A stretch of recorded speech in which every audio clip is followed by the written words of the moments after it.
যারা গল্প বানায় কোরআন এবং হাদিসের বাহির থেকে তাদেরকে বলা হয় কাসাস। কিসসা মানে হচ্ছে গল্প, যারা এরকম গল্প বানিয়ে বানিয়ে বলে তাদেরকে বলা হয় কাসাস।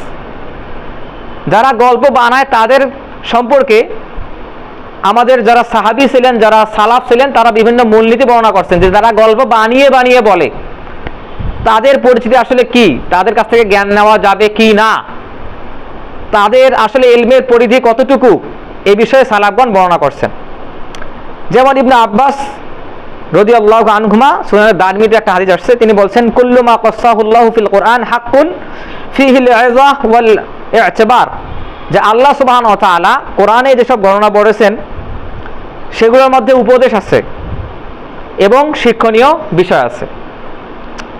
এরপর শরহে মুসলিমের ব্যাখ্যায় ইবনে সিরিন রাহিমাহুল্লাহ বলছেন ইয়াজুজু তাহাদ্দুসু বিআখবারি বনি ইসরাঈল, বনি ইসরাইলের যেসব ঘটনা সনদে বর্ণিত আছে সেগুলো বর্ণনা করা যাইতে পারে লিল ইতিবার ওয়াল ইযা, উপদেশ নেওয়ার জন্য, মা লাম ইয়াকুন ফিহি বাতিলান আও ইখালিফু শারআনা, এগুলো বর্ণনা করা শরীয়তের খেলাফ নয়।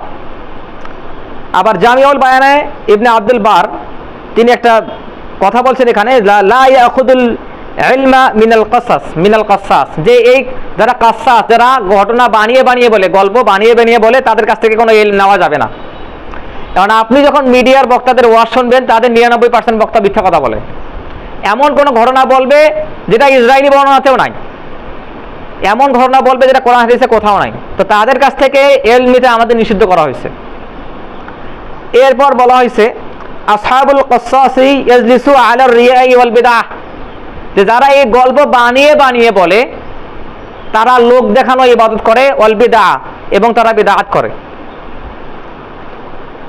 এরপর বলা হয়েছে লাম ইয়াকুনিল কাসাস ফি শাইইন মিনাল ইলম ইন্নামা হুম কওমুন ইউকাযিবুন, যে তোমরা এই কিসসাকারদের কাছ থেকে কোনো জ্ঞান নিবে না। কেন? ইন্নাহুম কওমুন ইউকাযিবুন, তারা হচ্ছে মিথ্যাবাদী সম্প্রদায়। এই বিষয়ে আরো বলা হয়েছে আল কাসসু ইয়াবকিন নাস, তারা মানুষকে কান্না করায়, এমন ওয়াজ করে যে মানুষ কান্না করে ফেলে, কিন্তু ওয়ালা ইয়াতাজ, তারা নিজেরা সেখান থেকে কোনো জ্ঞান নেয় না। হুজুরেরা আসে ওয়াজ করে রাত 12টা-1টা পর্যন্ত, এমন কথা বলে লোকেরা কান্না করে, এমন কথা বলে লোকেরা লাফি সামরিয়ানার উপরে ওঠে। তো এই যে গল্পগুলো মানুষকে বলে তাদেরকে হাসির খোরাক দেওয়া হয় কিংবা কান্না করা হয়, এখান থেকে আসলে যারা ওয়াজ করে তারা কোনো জ্ঞান নেয় না, এগুলো আমাদের সালাফরাই বলে গেছেন। তারপর বলা হয়েছে, এটা ইমাম শাফি বলছেন যে আমি এমন কিসসাকারকে দেখি নাই যারা সত্য কথা বলে, এবং এই কিসসাকারেরা কি করে যে তারা মিথ্যা বলার ক্ষেত্রে এতটা পারদর্শী, অন্য কাউকে আমি এতটা পারদর্শী দেখি নাই। তাহলে ইমাম শাফি রাহিমাহুল্লাহ বলছেন।